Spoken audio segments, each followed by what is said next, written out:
She begged to trade her baby for bread, but the rancher said nothing, then took both. Western frontier, winter of 1871.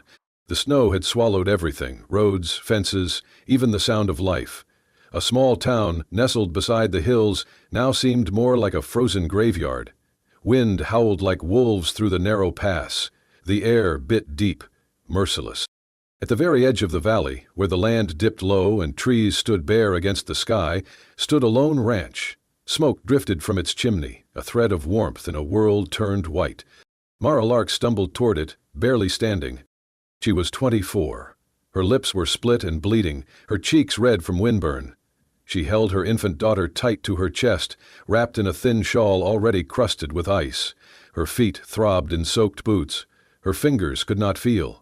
But worse than her own pain was the stillness in the bundle she carried. The baby was quiet. Too quiet. Mara had nothing left to feed her. Her body, drained from cold and fear, gave no milk. The child had stopped crying hours ago. Now she barely breathed. Belinda knew she was. 3 houses ago, Mara had started knocking. The first told her to go away.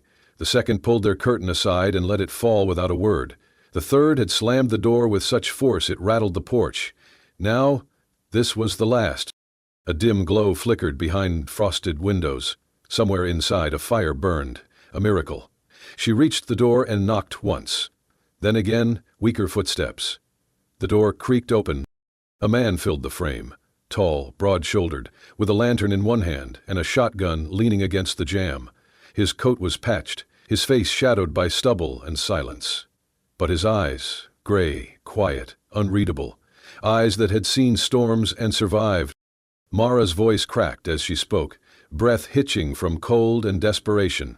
"I'm just asking for a piece of bread," she said, "enough to make milk for my baby. Please." The man didn't answer. His eyes flicked down to the child in her arms. Then he turned slightly, as if about to head inside. That single motion nearly broke her. "No, wait!" Her voice cracked into a sob. She dropped to her knees on the porch, snow soaking through her skirt, tears spilled, hot against frozen cheeks.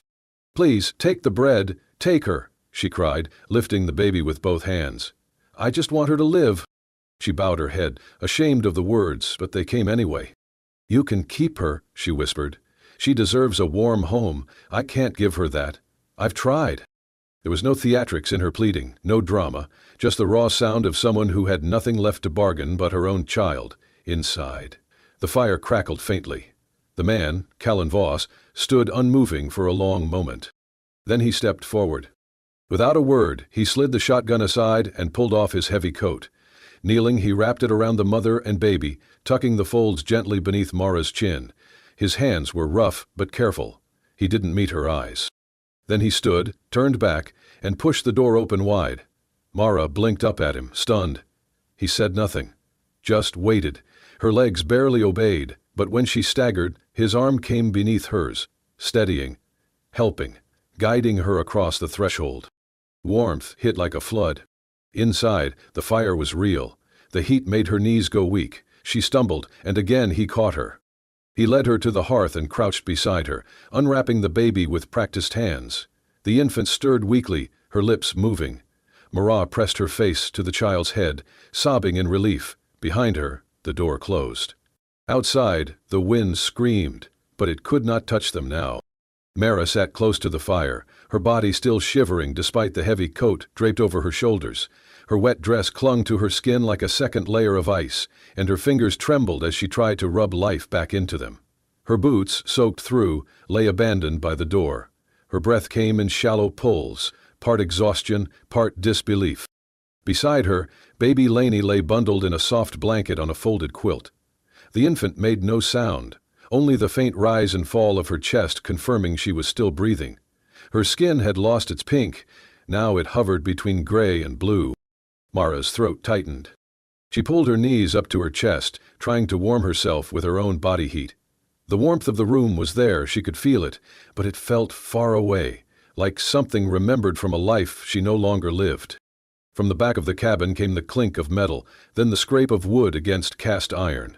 The man, Callan, returned a moment later. He moved without haste, without any sound of annoyance or urgency, just a quiet presence, like the wind through pine. He set a small bowl of thin porridge on the table next to her. Steam curled gently from it, carrying a hint of oats and salt. Then, without a word, he placed a cloth bundle beside it. 3 folded diapers, threadbare but clean. He crouched beside the baby, his hand braced against the floor for balance. He didn't touch her, just watched. His expression wasn't cruel, but it wasn't open either. His face, like the land outside, bore the marks of long winters. His eyes were unreadable, but not cold, more like a man who had seen too much, been asked too much. Mara reached for the bowl, her fingers stiff and slow. It slipped in her grip, nearly tipping. She steadied it with both hands and brought it closer to her lap. The first spoonful burned her cracked lips. But she didn't stop. "I didn't mean to give her away," she said softly. Her voice wavered, barely a breath. "I wasn't abandoning her, She looked down at Lainey, tears threatening. "I just wanted her to have a chance. A warm place. A full belly. That's all." The man didn't reply. He simply watched the infant, eyes narrowing slightly. Then something flickered behind them. Memory. A fire. A different winter. A smaller body. Years ago, this very room had seen another fight for life. His son Finn, only weeks old, burning with fever. Callan had stayed up all night feeding the fire like a man possessed. Snow had sealed the door shut, the road gone, the doctor unreachable. He'd knelt beside Finn's cradle, breath held every time the boy wheezed. He'd whispered prayers to a God he wasn't sure was listening. And before even that, his wife, pale and bleeding, gone within hours of birth. No cries, no warning, just silence. He'd buried her behind the barn, the shovel slipping in frozen ground, held Finn with shaking arms, and made a promise. That the boy would live, even if he had to burn down the world to make it so. Callan blinked. The fire snapped, the scent of smoke and wool settled between them. He looked at Mara now, truly looked. And in her hunched shoulders, in the way she hovered over her child with every ounce of herself, he saw what no words could express. This wasn't desperation born from selfishness. It was the kind born from love, raw and wild. She glanced at him, and for the first time saw something more than caution in his gaze. She saw grief, and knowing, he stood slowly and walked to the wash basin, wet a towel with warm water and brought it back, pressing it gently into her hands. Still, he didn't speak. Mara stared at the cloth, blinking fast. "Thank you," she said. "So..." He gave only a small nod before retreating to another room, the sound of his boots heavy on the wooden floor. But something had changed. She felt it. A soft shift. A door cracked open. She looked around the room. A pair of small boots by the hearth. A wooden horse tipped on its side. A patched blanket draped over a second rocking chair. This house had known the sound of a child. And maybe, just maybe, it could again. The first thing Mara noticed when she awoke was warmth. Not just the blanket over her or the fire still crackling, but the way the cold no longer sat heavy in her bones. The baby, Lane, lay wrapped in layers near the hearth, her cheeks pink, her tiny lips slightly parted in sleep. For a moment, Mara could hardly believe it. She sat up slowly, her joints aching, her clothes stiff from the dampness of days past. But her baby was warm, breathing easier. Someone had moved them in the night. The man. Callan turned toward the kitchen. He was already at the stove, pouring something into a tin bowl. He glanced over once, then slid the bowl across the table. Supper. Or maybe breakfast. Mara could not tell anymore what time it was, only that the food smelled faintly of potatoes and herbs. She whispered, "Thank you." He gave a slight nod, then stepped into the hallway and returned with a folded sweater, wool, worn, but still soft. He set it gently beside her, not meeting her eyes. That night, he placed an extra log on the fire before retreating to his room. The next morning, Mara woke to the sound of hammering.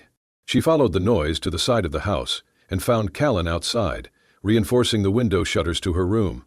The wind had rattled them all night, and now he was sealing the gaps with thick wood slats. He did not look at her, just kept working. She watched a while, then returned inside, heart fuller than she wanted to admit. Each evening brought more quiet acts of care. A bowl of hot broth left near the bed, clean linens folded neatly, a cracked ceramic cup filled with warm water, placed where she could reach it in the night. He never asked questions, never intruded, but he noticed. When Laney fussed, he would glance over, subtle concern flickering across his otherwise unreadable face. When Mara winced, walking across the cold floor, he slid a pair of woolen socks near the hearth without a word. By the fourth day, the silence between them no longer felt heavy. It felt safe. One evening, as the wind howled outside and the fire danced long shadows across the room, Mara turned to him. Her voice was small but steady. "My name's Mara." She paused, then looked down at the bundle in her arms. "Her name is Laney." He didn't speak right away, just looked at them both. Then, "Callan." Just that, nothing more. And it was enough. She nodded. Later, as she tucked Laney in, she noticed something new.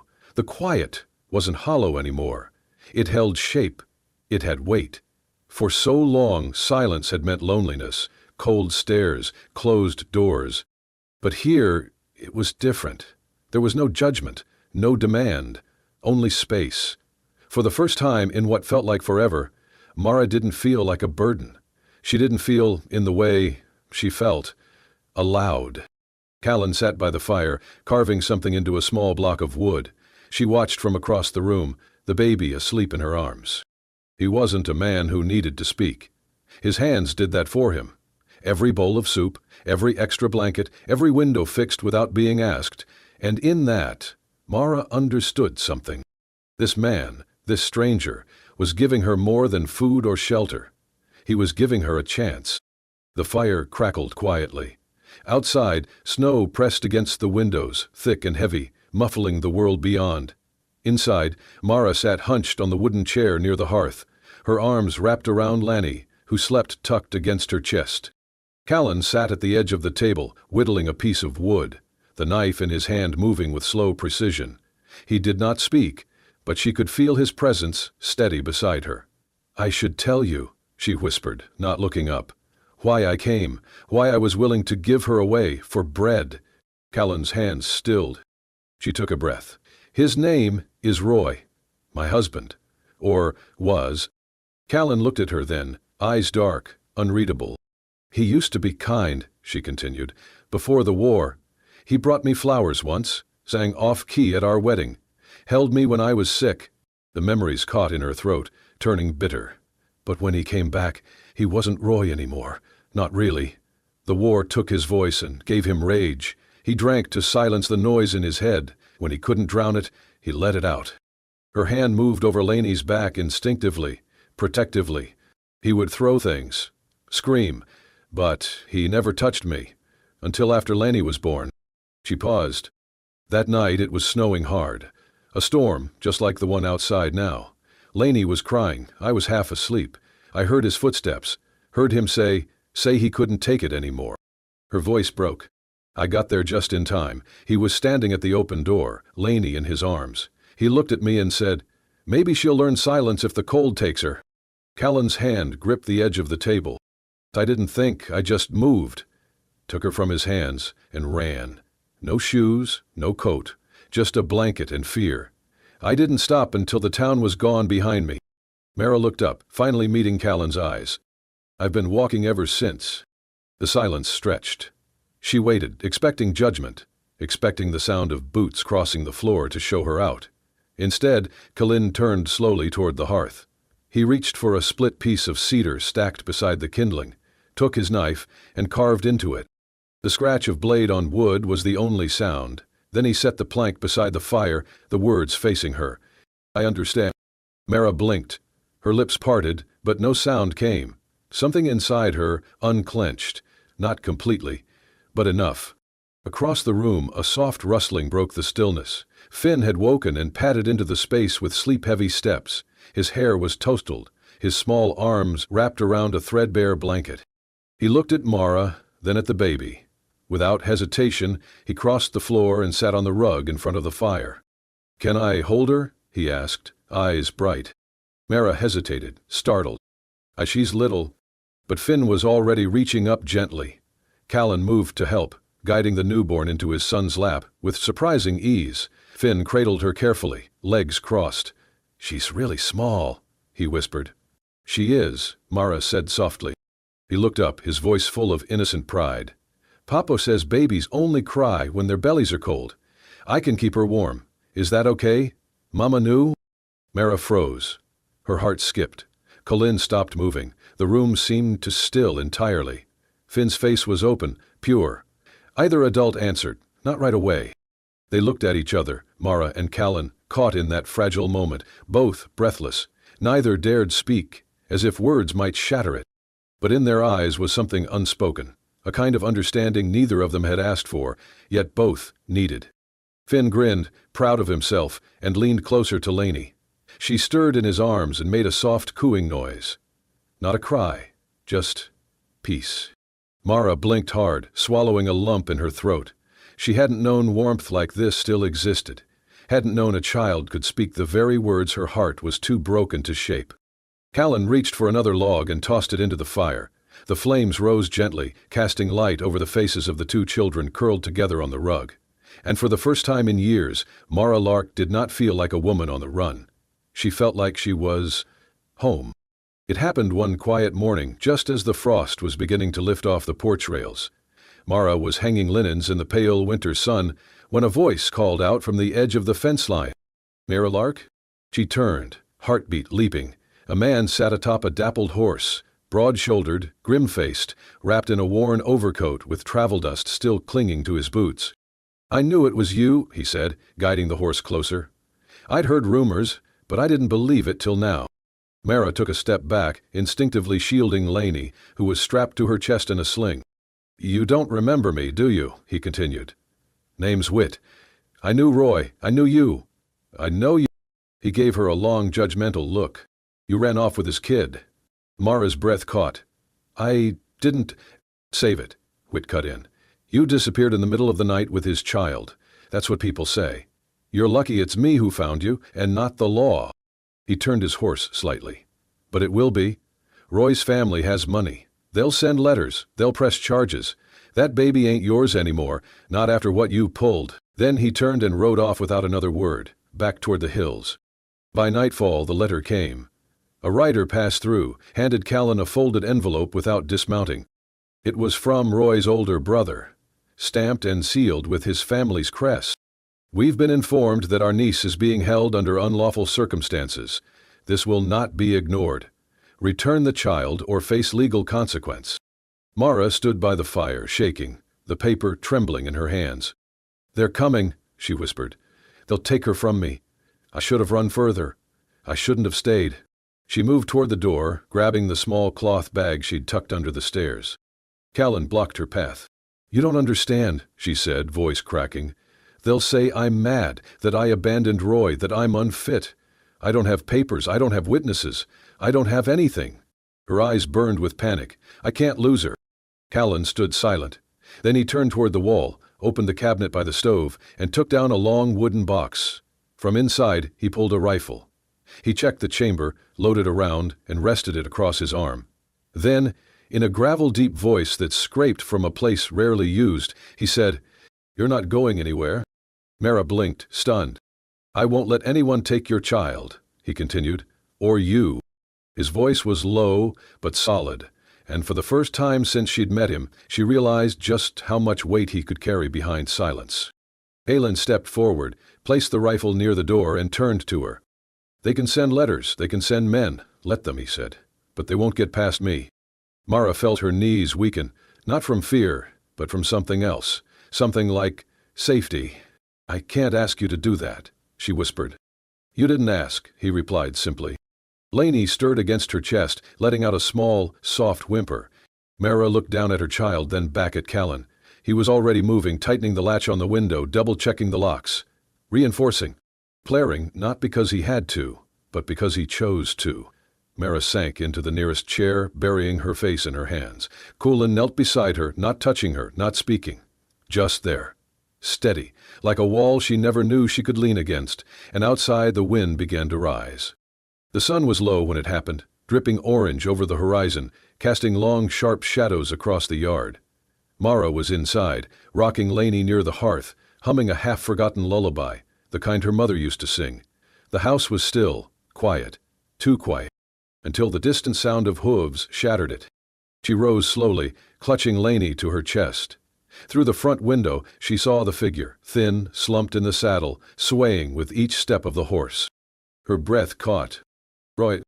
He rode like a man half dead, but his eyes burned with something feral.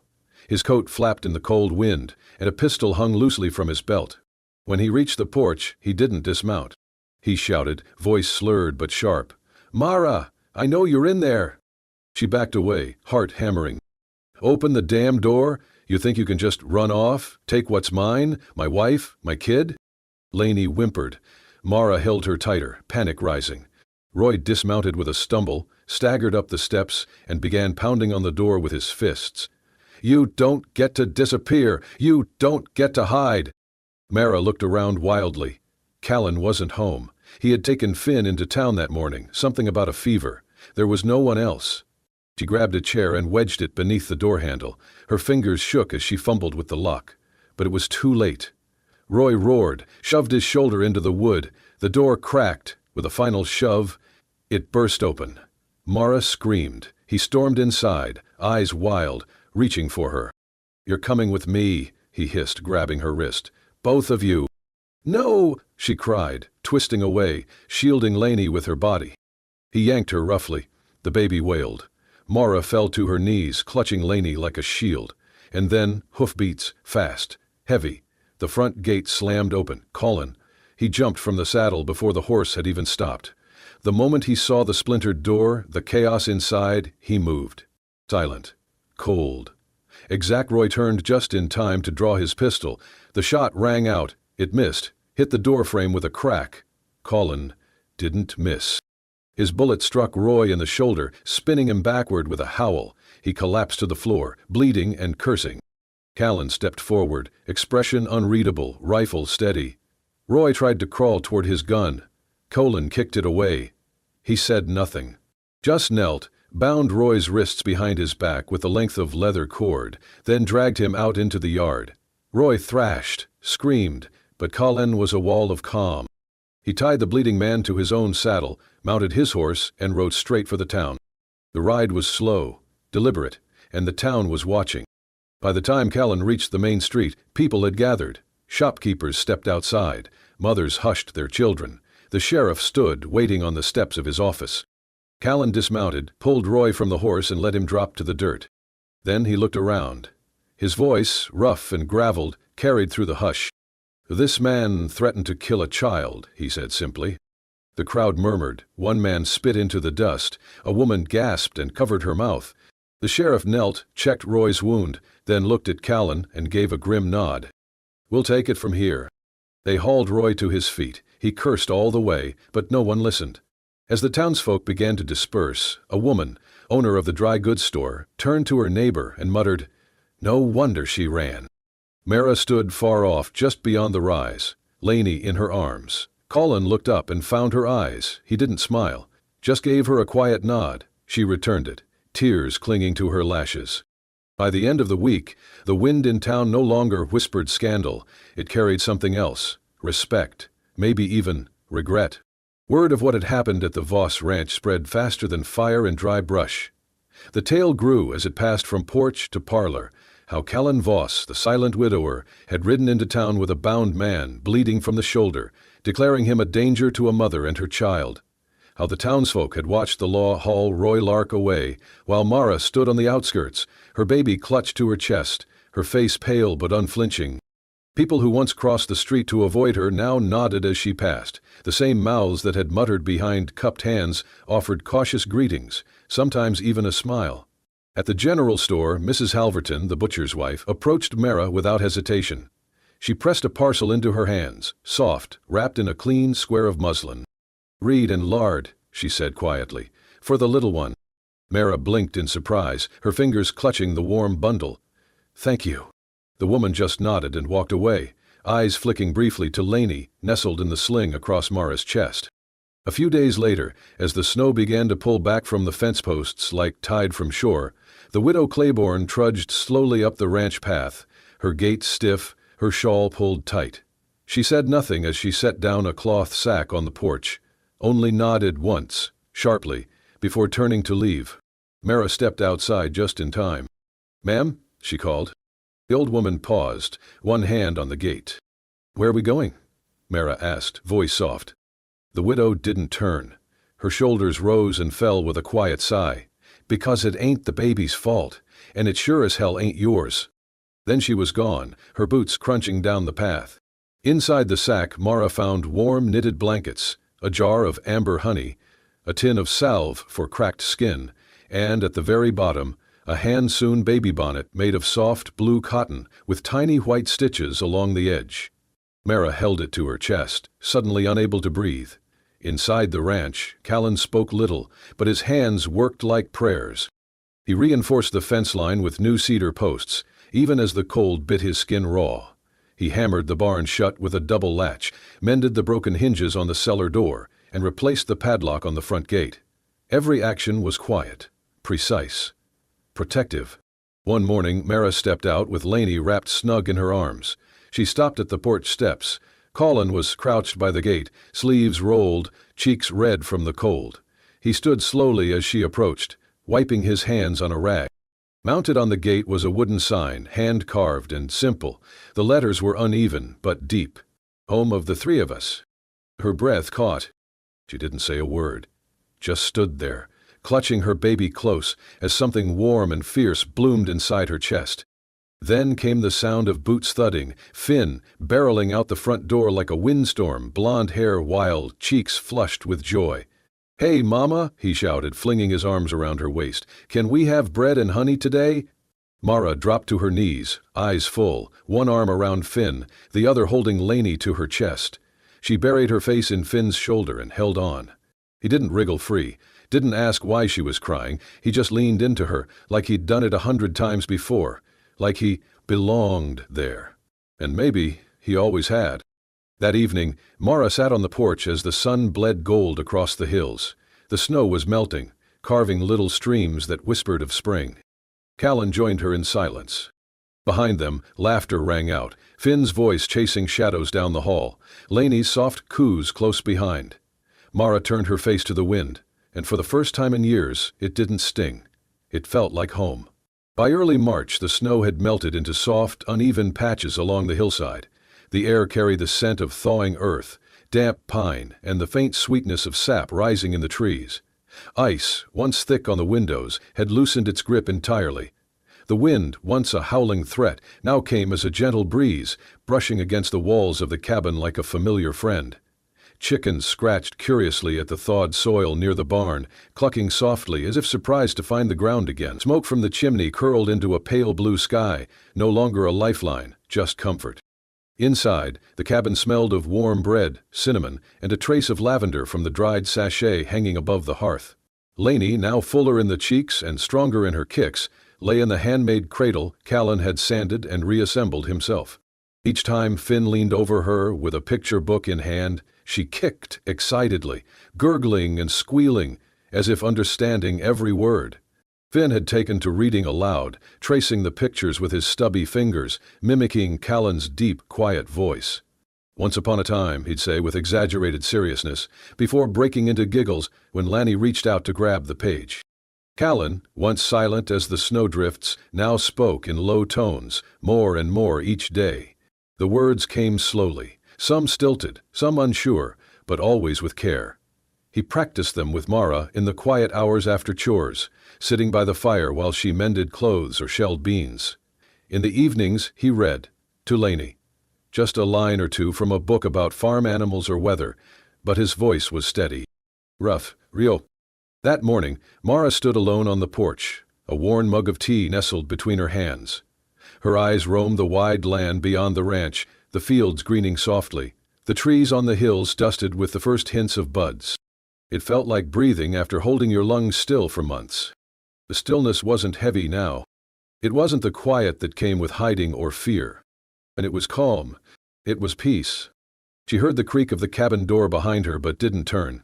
She felt his warmth first, the familiar presence she now trusted like sun after frost. Then his hand settled lightly on her shoulder.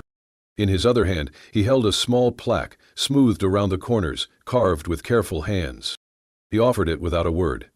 She took it and looked. The letters were imperfect, uneven in spots, but unmistakable. Family is something no one can take from you. She didn't cry. She'd shed enough tears in the cold, but she leaned back into him, just enough to let his arm slide around her waist. "I believe that," she whispered. Later that day they all sat on the front steps, Mara with Laney bundled in her arms, Callan beside her, and Finn sprawled against his leg, a crust of bread in hand, sticky with honey. Laney slept, one hand curled inside the collar of Mara's shirt. The sun spilled gold across the fields as it lowered behind the hills. No one spoke. They didn't need to. They had survived the storm, not just winter, not just Roy, but the kind of storm that threatened to erase a person's place in the world. Now, they simply were. Together, and enough. If this story stirred something in you, if you held your breath when she offered her baby for bread, if your heart clenched when he opened the door, and if, by the end, you believed in a kind of love that grows quietly, between scars and silence, then this tale was meant for you. Hit that like button if you felt the weight and warmth of this journey. And don't forget to subscribe to Wild West Love Stories, where every week we bring you more tales of untamed hearts, fierce devotion, and romance carved into the dust and grit of the American frontier. Tap the bell so you never miss a story where love is louder than gunfire and home is built, not found. Until next time, ride safe, and remember, even in the coldest storms, love is the fire that never dies.